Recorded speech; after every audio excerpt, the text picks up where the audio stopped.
সম্মানিত সুধী, ভারতের স্বাধীনতা আন্দোলনে মুসলমানদের কোনো অবদান ছিল না।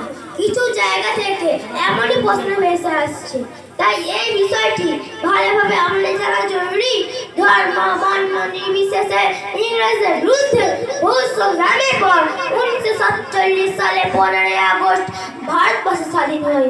এই স্বাধীন সংগ্রামে অন্যান্যদের মতো দেশের জন্য বিসর্জন দিয়েছে। মুসলমানদের অবদান না থাকলে হয়তো ভারত স্বাধীনতা পেত না। কিন্তু বর্তমান ইতিহাসকে চাপা দিয়ে মুসলমানদের অবদানের কথা মানুষকে ভুলে দেওয়া হয়েছে।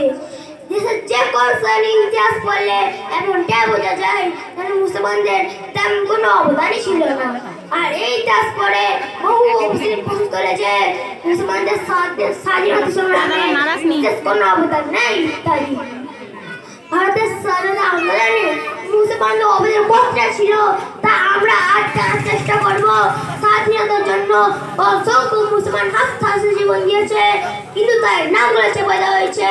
সেই চেপে যাওয়া ইতিহাসে মুছে যাওয়া কিছু নাম আমাদের জানা দরকার।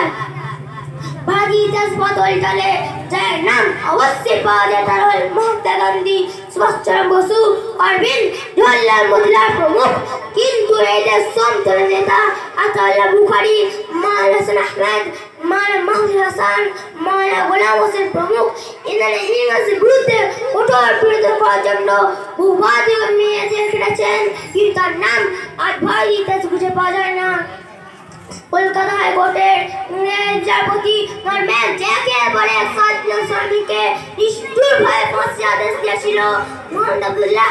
সে একাই কোর্টের সিটে সংস্থার সাথে ইংরেজ দমন করার উদ্দেশ্যে প্রকাশ দিবালো করতে পারে, কিন্তু তার নাম আজ ভারতীয় ইতিহাস পাঠে পাওয়া যায় না।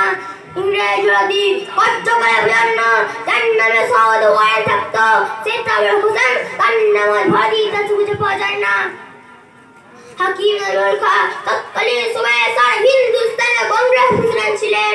যার সমস্ত শাস্ত্রে হিন্দু মুসলিমদের প্রাণ খুঁজে পেত, তার অবদানের কথা লেখক পদে লিখতে ভুলে গেছেন।